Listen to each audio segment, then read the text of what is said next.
ज्ञानम अन्नम, इस सूत्र पर विचार चल रहा था। ज्ञान का अन्न रूपता का वर्णन कर रहे हैं। यहां दो व्याख्या, ज्ञानम बंध जो प्रथम उपाय में ज्ञानोपाय में जो शाम्भोपाय में बताया गया था उसी को यहां लिया जा रहा है। वह इसलिए ज्ञान शब्द का दो किए थे, अज्ञान अथवा जितना भी व्यावहारिक ज्ञान जो हो रहा है, ज्ञानकालीन ज्ञान, सबको लेना है। वह सारा का सारा योगी का द्वारा ग्रस्यमान है, ग्रास रूपा है, इसे इन सबको अन्न कह दिया गया। इसमें एक सुंदर श्लोक दे रहे हैं, मृत्युंच कालंच कला कलापम विकार जातम प्रतिपत्ति सात्म्यम ऐकात्म्य नानात्म्य वितर्क जातम तदा सर्वं कवली करोति। ये सांसारिक सकल पदार्थ रूपा ज्ञान और अज्ञान कार्य, मृत्युंच कालंच, मृत्यु काल, कला कलापम, कला का जैसा विस्तार जो देख रहे हो संसार, संपूर्ण विकार जातम प्रतिपत्ति सात्म्यम ऐकात्म्य नानात्म्य वितर्क जातम। ऐकात्मता और नानात्मता ये सब वितर्क जाल जो है, ये सारे के सारे चीज को सवह योगी तथा उस दशा में सर्वम कवली करोति, सबको वो कवली करोति, अपना ग्रास बना लेता है। एक व्याख्या तो ये हुआ अज्ञानम बंध का पक्ष में, ये अज्ञान का सारा कार्य को कवली करोति। अतः दूसरा पक्ष है जो स्वरूपभूत अज्ञान अनुभव हुआ था, उसको मात्र चक्र संबोध से जो स्वरूपानुभूति हो गई, ये सारा जो अकार आदि ह से ह के अंतर्गत है और ह से ह के अंतर्गत बोध अहम वो मैं आत्मा ब्रह्म ही परम शिव हूं, ऐसा जब अनुभव कर लिया, उस स्वरूपानुभूति स्वरूप विमर्शात्मक ज्ञानम यत् अस्य, वह भी इस योगी का अन्न ही है। स्वरूपभूता ज्ञान भी अन्न कैसे हो गया? कहते वो पूर्ण परितृप्ति का कारण होने से अन्न के समान अन्न। जैसे लोक व्यवहार में भोजन क्या है? आपके तृप्ति का कारण है, इसलिए भोजन को अन्न है कहते हो। इसका नाम अन्न क्यों पड़ा? क्योंकि आपकी तृप्ति का कारण है। केवल भोजन नहीं, रूप रसगंध स्पर्शों को भी हमने अन्न कहा दिया है ना। आहार शुद्ध सत्व शुद्धि, छांदोपनिषद ग्रंथ में कहा आहार शब्द क्या लिया? पर आर्यंती आहार, शब्द रूप रसगंध आदि सर्वे, सारे को ले लिया उन्होंने। सारा विषय क्या है? अन्न है। क्यों? इन विषयों को हम इंद्रियों से लेकर के तृप्त हो रहे हैं। अच्छे शब्द सुनाई दे रहे हैं तो मन में प्रसन्नता होती, तृप्ति होती है। अच्छी बातें सुनाई दे रही हैं तो तृप्ति होती है, शब्द से भी तृप्ति होती है। सुंदर चीजें दिख रहे हैं, भगवान दिख रहा है, जैसा व्यक्ति वैसा उसके अनुकूल वस्तु दिखते हैं तो उसको तृप्ति होती है। रसास्वादन से तृप्ति हो रही है, अच्छे स्पर्श से भी तृप्ति होती है, सुगंधी वस्तु आते तो तृप्ति होती है, या नहीं? लेकिन ये सब तृप्तियां कैसी हैं? तात्कालिक तृप्ति है, अपूर्ण तृप्ति है। पूर्ण तृप्ति कब होगी? जब दोबारा आपके अंदर उसकी इच्छा ही ना जगे, तब उसे पूर्ण तृप्त हो गया माना जाएगा। नहीं तो ये तंग करते रहेंगे। आज ये सुगंध बड़ा सुंदर लगा है अगरबत्ती का, कितना देर रहेगा? घंटा भर के बाद खत्म है। फिर 10 दिन शाम बाद ध्यान करना है, भजन करो, चलो वही चलाएंगे। दोबारा जलना पड़ा ना, फिर इच्छा जगी दोबारा जलाना, वही अगरबत्ती लाओ, ढूंढ ढूंढ के खरीद के लाओ, इतनी झंझट। ये तात्कालिक तृप्ति से झंझटी होता है। भोजन भी ऐसा है, शब्द भी ऐसा है, एक बार सुना, 2 बार सुना, कहां तृप्ति हो रही है? 12 बार सुनने की इच्छा है। कई चीजें कई बार सुन लेते हैं। हाँ, कई लोग ऐसे हैं, बुजुर्ग यहाँ भी, आजकल के लड़के भी ऐसे हैं, वो पुराने सिनेमा गाने मुकेश वगैरह के बजाते रहते हैं, सुनते रहते हैं। अरे कितने बार सुन लिया जिंदगी में, तृप्ति नहीं। हर बार अच्छा लगा, रोज भजन बजाते अच्छा लगा, फिर सवेरे फिर भजन बजाएंगे। कौन सा ऐसा शब्द है जो आपको ये लगा भाई इतनी आनंद दे दिया, इतनी तृप्ति हो गई और अब हमें तो सुनने की जरूरत नहीं रहा? कहां है? वह पूर्ण तृप्ति शिवहम अनुभूति से ही होगा, अहम ब्रह्मास्मि अनुभूति से ही होगा।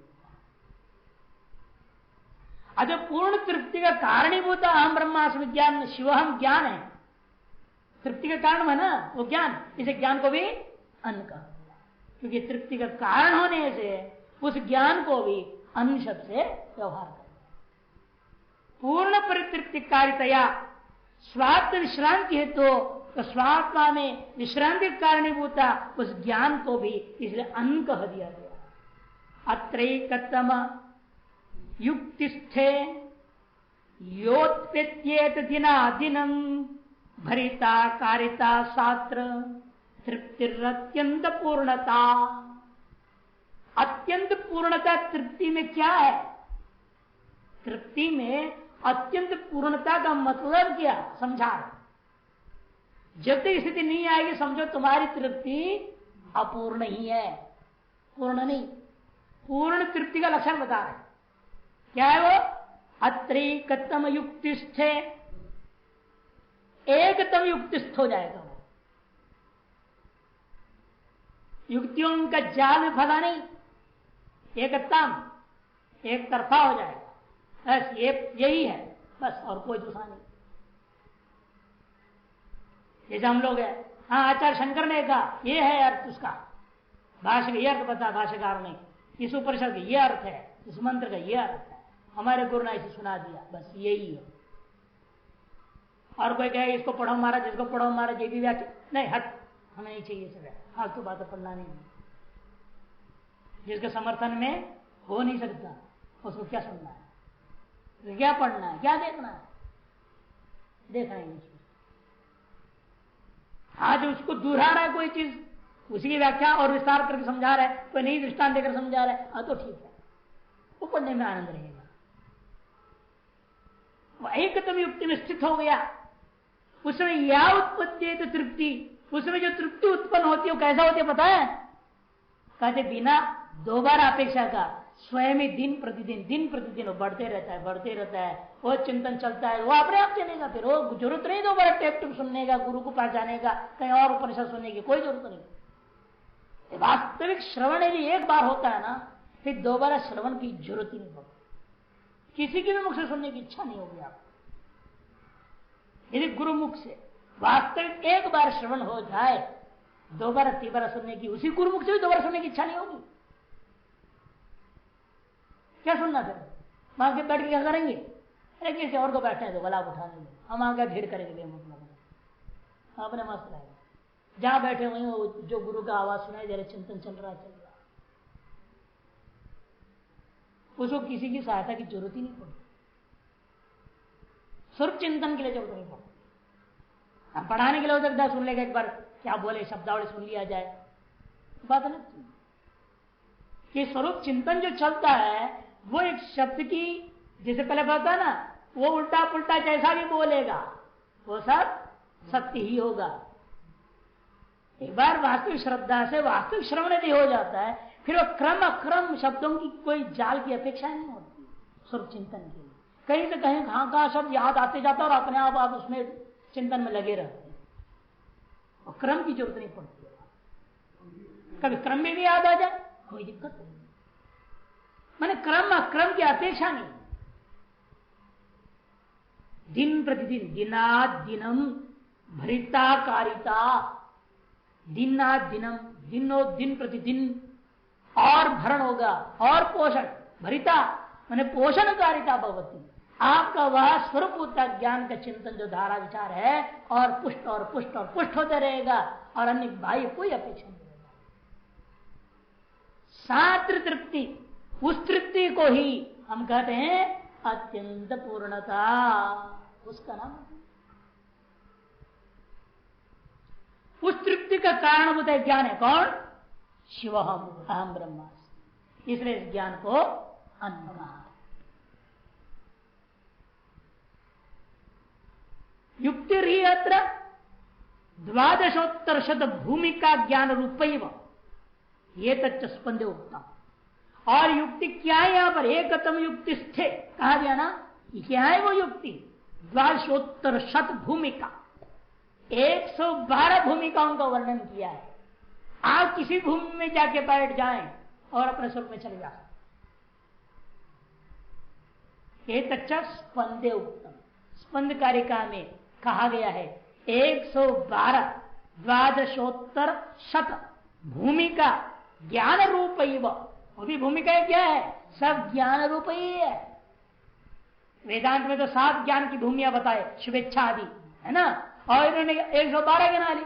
बढ़ा लो जिक्र से मर्जी आपकी, उसको कोई दिक्कत नहीं। 7 मानो चाहे 112 मानो, ज्ञान की भूमि है सारी।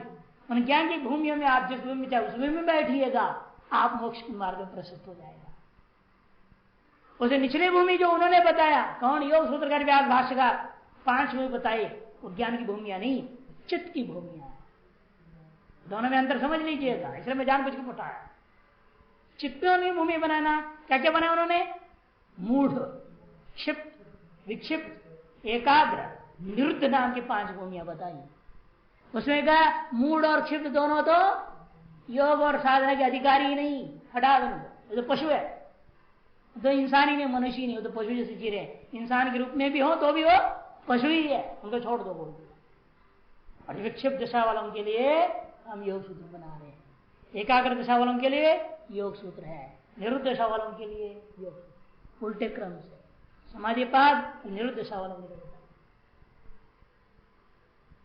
फिर एकाग्र दशा वालों के लिए क्रिया योग बताया, फिर विक्षिप्त दशा वालों के लिए अष्टांग योग बताया।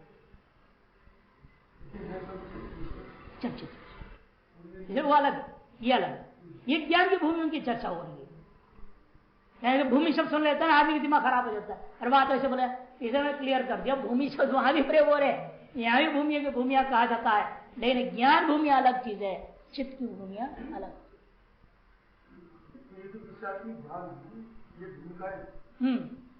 नहीं, ज्ञान की भूमियों में कई विषय युक्त भी भूमिया है, प्रतीकों को बांध के भूमिया बना सकते, क्या दिक्कत है। जब वहां योग सूत्र में क्या है, श्रेष्ठ अधिकारी के लिए अंत में क्या है, अभ्युमत ध्यान आदवा, प्रतीक दिया कि नहीं दिया, ऐसे नहीं है। इसमें भूमि के ऊपर निर्भर है, आप किस भूमि पे है।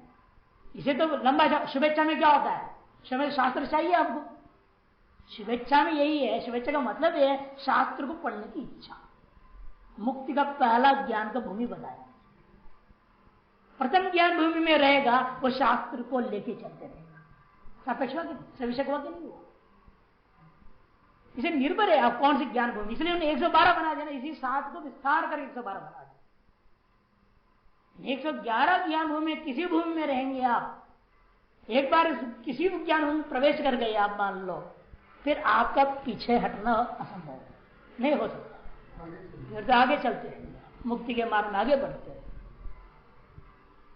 ये इनका कहना, उनमें से एक में भी स्थित हो गए, इसलिए एकतम 112 में से किसी एक में भी स्थित अभी आप हो गए, आप अत्यंत पूर्णता वाला तृप्ति की ओर बढ़ रहे हैं। दिन प्रतिदिन आपका उसमें पोषण ही होगा, पोषण ही होगा। और जब शिवम की अनुभूति होती है, हम ब्रह्मास्मि की अनुभूति होती है, वह पूर्णता को प्राप्त होता है। प्रबुद्ध सर्वदा तिष्ठति इत्यादि से स्पंद कारिकाओं में और भी स्पष्ट कहा है।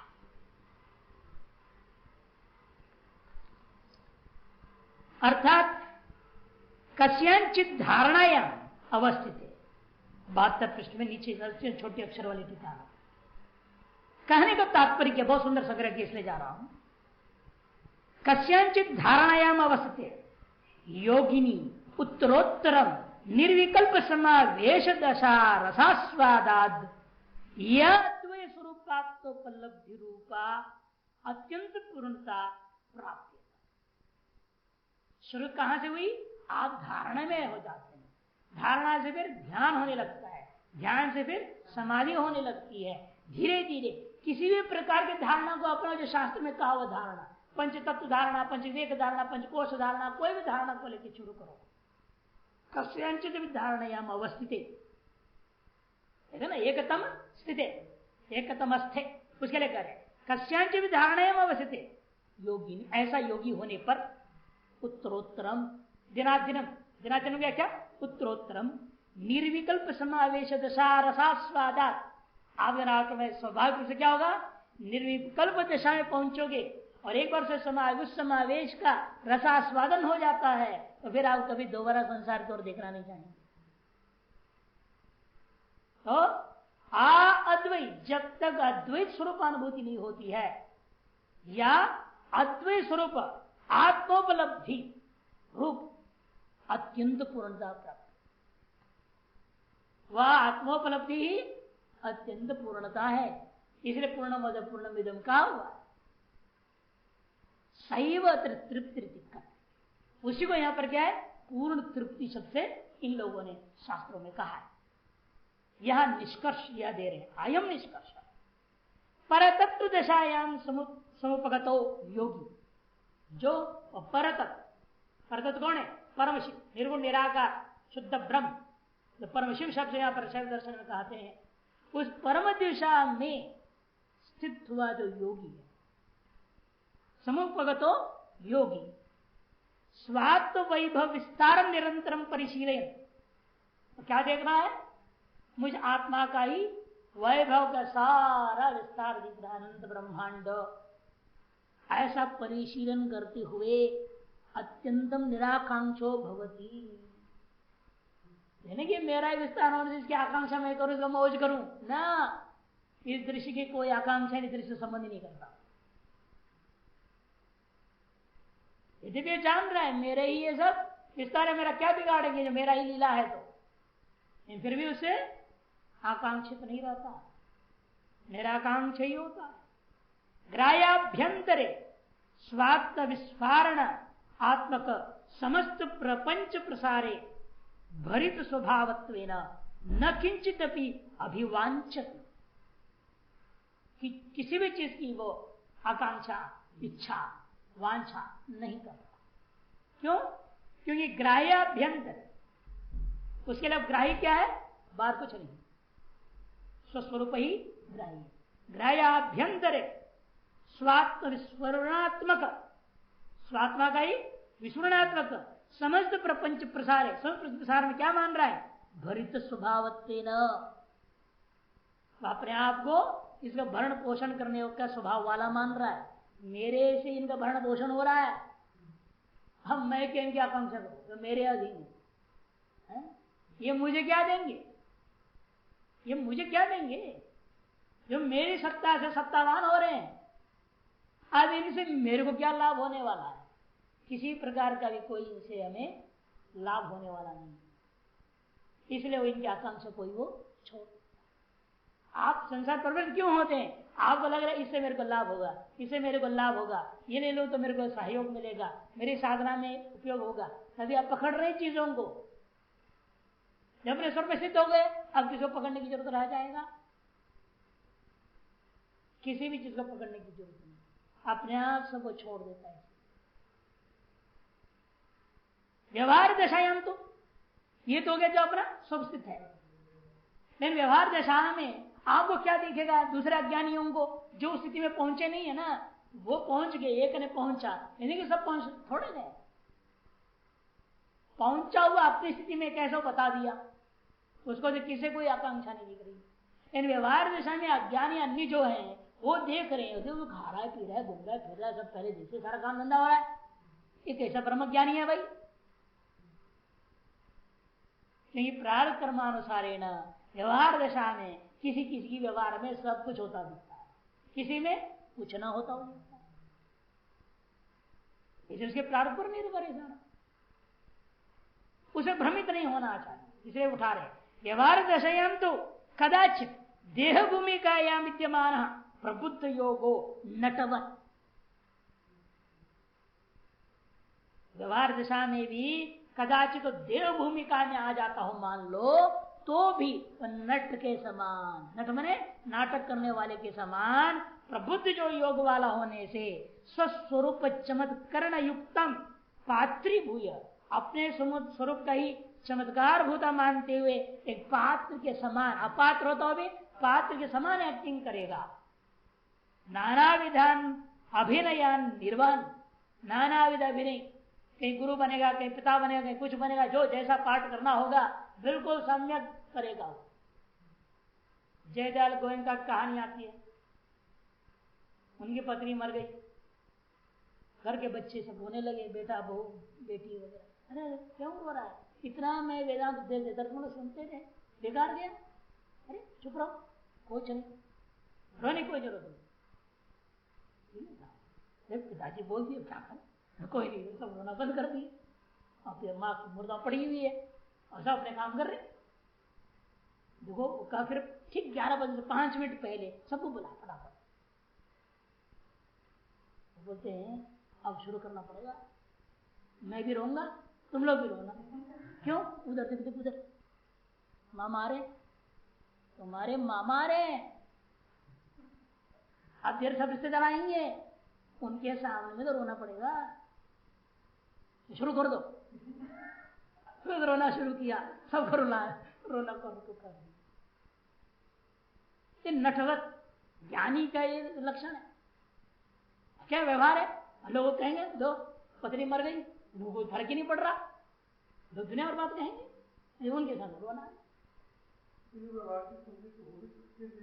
नहीं भी हो सकती, तो प्रारंभ कर्म की अधीन है। वो तो गृह धर्म में थे, पत्नी का मरना था, ये सब हुआ, सम्मित हो रही है, इसलिए उनको जरूरी नहीं कोई सन्यासी को ऐसा होगा नहीं। इस प्रारंभ पर निर्भर होता है। इसे कहते हैं नटवत सारा व्यवहार करेगा, विषय समूहम स्वस्वरूप पे समर्पयति, लेकिन क्या करता है अंत में शब्द आदि विषय इंद्रिय ही, शब्द आदि विषय इंद्रिय आदि सहित सब विषय को भी अंत तो अपने स्वरूप में ही लीन कर देता है। किंतु विषय वासना वशेन, फिर भी क्या है भाई, विषय की वासना तो प्रारकर्म रूपेण जो परिणत हो चुकी है, उसके वशेन स्वात्म स्फूर्ति विस्मरणम कृत्वा पशु रिव, मानो एक तरह से आत्मा की स्फूर्ति का भूल गया हो के समान दिखता है। ऐसा एक्टिंग करेगा वो, ऐसा एक्टिंग होगा उससे कि लगता है ये भी हमारे जैसे हो गए, ये भी आत्मा कुछ नहीं, ज्ञानवान नहीं है उसको, ऐसा लगता है व्यवहार करते वक्त। पशु इव निम्न अवस्थायाम नैव अवतिष्ठति, लेकिन पशु के समान, अन्य अज्ञानी के समान निम्न अवस्था में बना नहीं रहता, अपने स्वरूप में ही रहता है। जैसे श्लोक सुनाया था ना, स्वीकुर्वन् इत्यादि उपदेश शास्त्री का, शंकराचार्य का श्लोक सुनाया था मैंने कल, कि वो सिंह बना, नहीं दृष्टांत दी थी, स्त्री का वेश धारण किया, स्त्री की एक्टिंग कर रहा है, अंदर से कुछ हर क्षण जानता है, हर पल जानता है कि मैं स्त्री नहीं हूं, मैं सिंह नहीं हूं, एक बात। और दूसरा, उसको सब कुछ करने पर भी वे धर्म उसके अंदर आते नहीं, व्याघ्र का धर्म उसमें नहीं आया, स्त्री का धर्म उसमें नहीं आया, ये व्याघ्र जैसे हिंसक नहीं हुआ, स्त्री जैसा हुआ करती है, अपने पति को खुद प्रसन्न करके गर्भिणी होती है, बच्चा पैदा करती है, वैसे क्या हो पुरुष स्त्री वैसेधारी, वैसे हो सकता है क्या? कभी स्त्री धर्म उसके अंदर आता नहीं, वो अपने पुरुष स्वरूप में प्रतिष्ठित, मनुष्य रूप में प्रतिष्ठित है। ठीक है, योगी भी सकल धर्मों का व्यवहार कर रहा है, इन धर्मों का गुण दोष उसमें आता नहीं, वो अपने स्वरूप में ही स्थित रहता है। दृष्टांत से बहुत सुंदर समझाया गया। अब इस प्रकरण का अंतिम सूत्र है, इस प्रकार अविद्या के संहार हो जाने पर फिर क्या होता है, इस पर भगवान शंकर का यह विमल कथन है। इस सूत्र का भी दो अर्थ करेंगे, ये हिंदी वाला एक अर्थ कर रहे हैं, इधर संस्कृत वाले दूसरा अर्थ कर देंगे। उनका कहना यह विद्या से लेंगे जो शुद्ध विद्या पैदा हुई है, अहम ब्रह्मास्मि हुई है, शिवोहम हुआ है, उस शुद्ध विद्या का ही संहार लेंगे संस्कृत वाले। और ये लोग विद्या से लेंगे अशुद्ध विद्या, जो पशु भाव का कारण था, पशु भाव का कारण जो अशुद्ध विद्या है उसका नष्ट होगा। किससे? मातृका चक्र संभोग से। मातृका चक्र संभोग से उत्पन्न जो शिवोहम या अहम ब्रह्मास्मि ज्ञान है, उस ज्ञान से क्या हुआ, ये अशुद्ध जो विद्या थी, जो हमारे जीव भाव का कारण था, वो नष्ट हो गया। विद्या है ना, शुद्ध विद्या, शुद्धाशुद्ध विद्या, अशुद्ध विद्या। अशुद्ध विद्या पशुभाव का मूल का, उस अशुद्ध विद्या का नाश, ऐसा अर्थ लेंगे हिंदी वाले। देखिए विद्या शब्द का तात्पर्य यहां अशुद्ध विद्या। सूत्र क्या है? विद्या संहारे तदुत्थ स्वप्न दर्शनम, विद्या संहारे तदुत्थ स्वप्न दर्शनम। विद्या का संहार होने पर उससे उत्पन्न होता है जो ज्ञान, उस ज्ञान की वजह से, पहले उनके हिसाब से लगाए, हिंदी वालों के हिसाब से, अशुद्ध विद्या का नष्ट हो जाने पर जो शुद्ध विद्या अहम ब्रह्मास्मि शिवोहम पैदा हुआ है, तदुत उसे उत्पन्न संहार के कारण से उसे उत्पन्न जो ज्ञान था, वो ज्ञान से क्या हुआ, यह सारा संसार स्वप्न के समान दिखाई देता है। स्वप्नवद दर्शनमिति स्वप्न दर्शनम। विद्या शब्द का तात्पर्य यहां अशुद्ध विद्या अर्थात अज्ञान, जिससे संसार सत्य भासता है। इसी अशुद्ध विद्या को दूसरे को अविद्या बोलते हैं वेदांत में। अविद्या का योग में भी अविद्या का, योग सूत्र में भी अविद्या ही का है।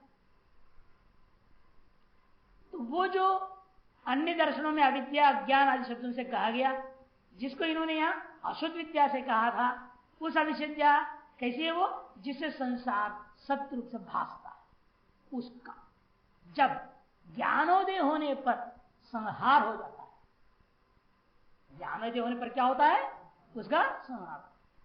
तब अज्ञान दशा में आत्मा से भिन्न सत्यवत प्रतीत होने वाला यह जो जगत जागने पर जैसा स्वप्न की भांति आत्मविस्मरण मात्र ही हो जाता है। अज्ञान दशा में क्या भान हो रहा था हमको, आत्मा से भिन्न जगत है और ये जगत सत्य है, ऐसे भान हो रहा है। व्यवहार काल में, अज्ञान काल में जो यह आत्मा से भिन्न तो नहीं प्रतीत हो रहा है जगत, और साथ साथ आत्मा अलग है और एक अलग सत्य वस्तु है, ऐसे प्रतीत हो रहा था। वही जगत अब कैसे दिखने लग रहा है, जिस प्रकार जागने के बाद आपको अपने स्वप्न कैसे लगता है, आपके निश्चय होता है मेरा जो स्वप्न जो देखा था वह स्वप्न मेरी ही कल्पना थी, मेरे साथ कुछ नहीं था वहां, मेरे साथ कुछ भी नहीं था, मैं ही अपनी ही कल्पना से उस रूप में भाषित हो रहा था। यह वास्तविक स्वप्न का निश्चय है। वैसे इस जगत के बारे में आपको निश्चय होगा, मेरे स्वप्न की भांति क्या निश्चय होगा, ये सारा जगत आत्मविस्फुरण मात्र ही हो जाता है आपके लिए। सारा जगत क्या है, आत्मा का ही विस्फुरण है। संसार को वेदन कराने वाली ये जो अविशिष्ट, पहले प्रकरण में अविशिष्ट असाधारण विद्या ऐसा शब्द भी आया था पहले, उसको दिख रहा है अविशिष्ट जो साधारण विद्या ही यहाँ विद्या शब्द से कही गई है। संसार के वेदन ज्ञान भेद विशिष्ट ज्ञान को कराने वाली जो अविद्या है उसी को विद्या शब्द से कहा। स्वप्रकार सहज विद्या के उदय होने पर उसका माने उस अविशिष्ट विद्या अर्थात अविद्या अर्थात अशुद्ध विद्या का संहार हो ही जाता है। जब स्वप्रकाश और ये सहज विद्या उत्पन्न होती है, इसलिए इस विद्या इस प्रकरण का नाम क्या रखा था, सहज विद्या उदय प्रकरण। इस प्रकरण का नाम क्या है, सहज विद्योदय प्रकरण रखा था। ये सहज विद्या का उदय होता है, वो जो असहज विद्या थी, अशुद्ध विद्या थी, वो अपने आप नष्ट हो जाती है। अविद्या का संहार हो जाने पर उससे उत्पन्न जो विमोहक भाव समूह है वह स्वप्न सदृश हो जाता है। जब अविद्या अर्थात अशुद्ध विद्या का संहार हो जाने पर क्या हुआ, उससे जो क्या उत्पन्न हुआ था आज तक, ये सारा जगत उत्पन्न जो विमोह आत्मा भावमय समूह पदार्थ, यदि अभावात्मक होता तो हम इस पीछे नहीं पड़ते, ये भावात्मक है, इसे इसको पकड़ते हम लोग। यदि इसे हाथ लगाने कुछ हाथ न लगता हम क्यों भागते इसके पीछे, इन हाथ डालो तो कुछ हाथ लग रहा है, इसलिए मोह हो जाता है।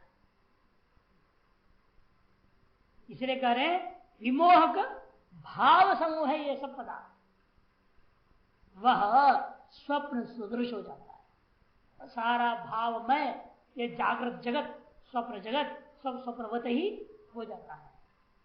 जिस प्रकार स्वप्न में निरुपादान सृष्टि समूह भास, कहने का तात्पर्य क्या है, ये निश्चय होगा आपको, जिस प्रकार स्वप्न में निरुपादान उपादान कारण के बिना ही सृष्टि भाषित हो रही थी, उसी प्रकार ये जगत भी निरोपादान ही भाषित हो रहा है। पहले व्यवस्था करने का दिया। ब्रह्म कैसा है? अभिन्न निमित्त उपादान कारण है। वो परम शिव कैसा है? अभिन्न निमित्त उपादान कारण है। अभिन्न निमित्त कैसे हो गया? क्योंकि वो स्वयं के अंदर संकल्प होकर के स्पंद हुआ, शिव शक्ति हो गया। इस तरह से वो विस्तार को प्राप्त हो गया कहा जाता है। वास्तव में कुछ हुआ ही नहीं, ऐसा कुछ भी हुआ ही नहीं। ये तो समझाने, इस यहां से वापस उसे पहुंचाने के लिए सृष्टि की प्रक्रिया बताई गई है, क्योंकि तो विपरीत प्रक्रिया से आप वहां उस मूल स्वरूप पे पहुंच जाए। इसलिए कहते उसी प्रकार योगी को सारा विश्व जागृत काल में ही निरुपाधानी भासता है। इस व्यवहार काल में, जागृत काल में भी योगी को कैसे भास रहा है? निरुपाधान स्वप्रमय जगत के समान भास। भाव यह है कि निरंतर स्वस्वरूप के निभालन से परिपूर्णता की, क्या है प्रपूर्णता? प्रपूर्ण होना नहीं, परिपूर्णता की स्थिति प्राप्त हो जाने पर भाव यह है इस सूत्र का, निरंतर आप स्वस्वरूप के निभालन कर रहे हैं, स्वस्वरूप का अनुसंधान चल रहा है। इससे क्या होता है? उससे परिपूर्णता की स्थिति प्राप्त हो जाने पर किंचित जत्तु रूपा, अंदर क्या है? हम किंचित जत्व है, अल्प शक्तिमान है, अज्ञानी है, कुछ भी नहीं है, ऐसे से मन में आता है विचार इस अज्ञान काल में। वो सब का रूपा अविशिष्ट विद्या, माने साधारण जो विद्या थी, अशुद्ध जिसको नाम देते, उसका विलय हो जाता है। उससे उत्पन्न स्थूल सूक्ष्म समग्र जगत स्वप्रवत स्वरूप शून्य अर्थात निर्भासन मात्र, अतएव विकल्प मात्र हो जाता है। या योग सूत्र लाए देखिए, योग सूत्र क्या कहता है? विकल्प का लक्षण शब्द ज्ञानानुपाति वस्तु शून्यो विकल्प। एक शब्द ज्ञान का अनुसरण करके बोला जा रहा है, लेकिन वास्तव में वस्तु है ही नहीं। तारस विकल्पात्मक ये सारा जगत उसको दिखाई देता है। वे कहते हैं स्थूल सूक्ष्म समग्र जगत स्वप्न के समान स्वरूप शून्य है ना, स्वरूप शून्य अर्थ निर्भासन मात्र, ऐसे अतएव विकल्प मात्र हो जाता है। मनोविलास मात्र स्वाप्न जगत की भांति ही योगी स्व स्वातंत्र शक्ति से उपादान सामग्री के बिना ही पर्वत नगर उपवन नदी आदि सकल वैचित्र्यपूर्ण जगत को संवेदन रूप स्वच्छतम दर्पण में प्रतिबिंबित सा जब देखता है, तब उसे चित्त सत्ता से अभिन्न अपने स्वातंत्र शक्ति का विलास मात्र स्वस्वरूप के अंतर्गत ही देखता है। कहने का मतलब मनोविलास मात्र है स्वप्न का जगत, ये निश्चय जैसा आपको है उसी की भांति यहां पर भी निश्चय करेंगे। ये सारा का सारा वैचित्र्यपूर्ण जो जगत है, ज्ञान रूपी मेरा स्वरूप क्या है? ज्ञान रूपी मेरा अपना निज स्वरूप है। इसे मेरा निज स्वरूप ज्ञान रूप जो स्वच्छतम स्वरूप है मेरा, और स्वरूप कैसा है? मानो स्वच्छतम दर्पण के समान। उस स्वच्छतम दर्पण में जैसा सारा नगर का जिस चीज की कल्पना कर सबका वहां पर प्रतिबिंब जैसा पड़ता है, उसी प्रकार से बिना उपादान के बिना कुछ का सारा चीज का मेरे चित्त दर्पण में प्रतिबिंब पड़ रहा है। प्रतिबिंबित दिशा जब देखता है तब उसे क्या लगता है? चित्त सत्ता से अभिन्न ही, अपनी चित्त की सत्ता से अभिन्न ही सत्ता वाला होकर के प्रतिबिंबित सारा जगत को अपने स्वातंत्र शक्ति का विलास मात्र स्वस्वरूप के अंतर्गत ही भासता है। इस प्रकार वह योगी निष्प्रतिबंध शिववत नित्य सर्वज्ञत सर्वकर्तृत्वादि शक्तियों से संपन्न होकर सहज विद्योदय पदारूढ़ होकर यथेच्छ विहार करता है। इसलिए वो इस प्रकार योगी निष्प्रतिबंध हो गया, शिववत हो गया है और नित्य सर्वज्ञ हो गया है, तो सर्वकर्तृत्व सर्वशक्तिमान भी हो जाता है, क्योंकि शिव परम शिव ही हो गया। हाँ, तो लेकिन प्रारब्ध कर्म की वजह से सर्वशक्तियों संपन्न होकर के भी सहज विद्या पदारूढ़ होकर वो यथेच्छ विहार करता है। यथेच्छ का तात्पर्य प्रारब्ध कर्मानुसार जैसा जैसा होना है वैसे वैसे होने वो देता है, होते रहता है। अर्थात यथेष्ट अपूर्व सृष्टि का निर्माण व संकल्प मात्र से करता है। ये जरूरत पड़ा जैगिशवी महर्षि महाभारत संवाद है, बड़े सांख्य के महान और योग के महान ज्ञानी पुरुष थे। उन्हें आज तक पढ़ने पर कई सृष्टियां बना ली अपने लिए, अपने रक्षा के लिए भी, कल्याण दूसरों शिष्यों के कल्याण के लिए करना पड़ा, कर ले। जैसे कृष्ण ने क्या किया, उधर ब्रह्मा ने सारा गौ वगैरह चोरी करके ले गया ब्रह्मा जी। कृष्ण ने देखा अब क्या करे, अब मैं खाली हाथ जाऊंगा सब छाती पीट पीट के मर जाएंगे वहां वृंदावन में। हमारे बच्चे कहाँ गए, हमारे गाय कहाँ गए, बछड़िया बछड़े सब कहाँ गए, न कोई ग्वाल बाल, उनके माँ बाप क्या है, रोएंगे। अब उन लोगों के लिए भगवान ने क्या करना पड़ा, सारा दूसरा गाय, दूसरी बछड़ा बछड़ी ग्वाल बाल लाठी कपड़ा सब बना, वैसे ड्रेस बिल्कुल नहीं, दूसरी बना सबको लेकर चले गए गाँव में।